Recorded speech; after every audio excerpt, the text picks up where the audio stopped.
subscribe official iNews channel. Dan jangan lupa klik tombol notifikasinya.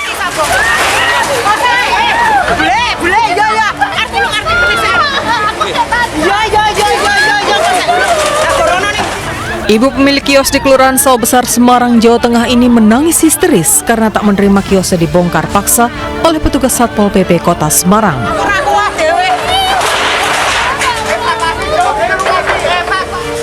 Pembongkaran ini dilakukan petugas terhadap 105 kios karena berada di bantaran sungai yang akan dinormalisasi. Petugas terpaksa harus membopong ibu pemilik kios ini karena terus menangis dan pingsan. Meski para pedagang protes, namun pembongkaran terus berlangsung dengan menggunakan 2 alat berat. Para pedagang protes karena pembongkaran dilakukan tanpa sosialisasi terlebih dahulu. Kemarin itu ada undangan dari kelurahan, tapi belum final, kan sudah berapa 3 kali, cuman belum ketemu titiknya. Tahu-tahu ini kok ada pemberitahuan bongkar semua. Direlokasi atau pindah? Belum tahu ini. Belum dapat info relokasi ya? Belum tahu. Ini sementara Soalnya kemarin kan belum ada titik temu. Kepala Satpol PP Kota Semarang, Fajar Purwoko, yang datang ke lokasi menjelaskan, pembongkaran ini sudah disosialisasikan ke pedagang dengan mengirim 3 kali surat pemberitahuan.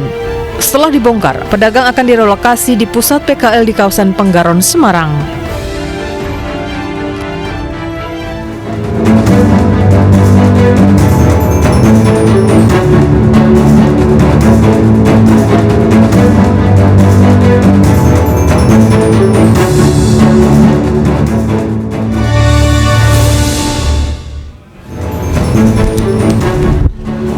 Selamat malam, kita berjumpa lagi di iNewsroom, ruang memperbaharui informasi Anda dengan diskusi yang komprehensif.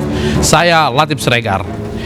Pelaku begal yang sudah beraksi di 35 lokasi di Sumatera Barat ditangkap ketika pulang menjenguk keluarganya. Penangkapan berlangsung dramatis karena keluarga pelaku mencoba menghalangi penangkapan. Ibu ini berusaha menghalangi polisi saat akan menangkap tersangka begal yang masuk dalam daftar buruan polisi. Pelaku sudah lama tidak pulang dan ditangkap saat berada di rumah. Tersangka yang berusaha kabur saat akan dibawa ke kantor polisi ditembak di bagian kaki. Selain menangkap pelaku, polisi menyita 1 motor dan telepon genggam curian. Catatan polisi, tersangka Ferry memimpin komplotan pembegal yang sadis karena sering melukai korbannya.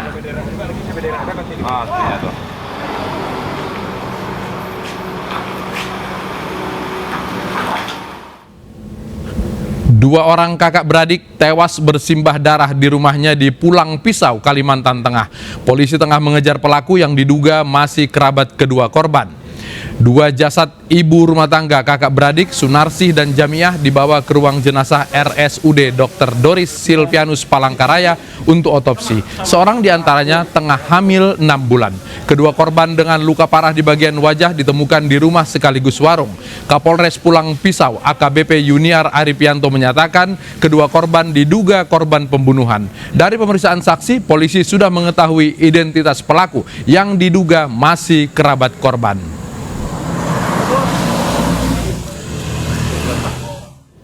Kita langsung ke Palangkaraya, ada kontributor Adesata di sana. Adesata, selamat malam.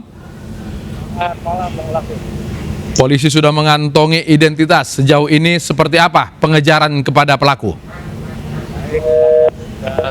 Juga pemirsa di rumah bahwa kasus berdarah yang menimpa 2 kakak beradik di Kabupaten Pulang Pisau, Kalimantan Tengah, tepatnya di Desa Mantaren, Kecamatan Kahayan Hilir, Pulang Pisau, itu saat ini sudah mendapati titik terang dari kepolisian setempat, di mana Polres Pulang Pisau bersama dengan Polsek Kahayan Hilir telah mengamankan pelaku daripada penganiayaan berat yang mengakibatkan 2 kakak beradik ini meninggal dunia. Pelaku diamankan di perbatasan antara Pulang Pisau dan Kota Banjarmasin, Kalimantan Selatan. Pelaku bernama Suparno, berusia sekitar 48 tahun. Dan pemirsa, Suparno ini adalah suami daripada Jamia, salah satu adik daripada Sunarsi yang menjadi korban pembunuhan. Jadi ini suami korban sendiri yang melakukan pembunuhan? Betul, Pak Aziz. Ya. Betul. Korban sedang hamil. Apakah ada kaitan dengan kehamilan atau ada hal lain yang menyebabkan pembunuhan, Ade? Ya, dari hasil konfirmasi kami kepada Kapolres Pulang Pisau AKBP Yuliar Arifyanto bahwa motif daripada pembunuhan yang menimpa dua orang ibu rumah tangga kakak beradik ini itu karena sakit hati. Jadi korban kakak daripada istri korban ini bernama Sunarsi ini sering mengejek pelaku, kemudian juga mengejekkan pelaku dendam, sakit hati dan membunuh korban. Oke, kenapa kemudian yang sakit hati kepada kakaknya, istri sendiri juga ikut menjadi korban? Ya, sebenarnya perselisihan atau pertengkaran ini bukan tidak hanya dengan kakak daripada istrinya, namun juga dengan istrinya sebelumnya. Oke, baik. Kemudian malam itu berujung dengan pembunuhan. Oke, baik. Ade Sata, terima kasih sudah melaporkan langsung dari Palangkaraya. Selamat malam.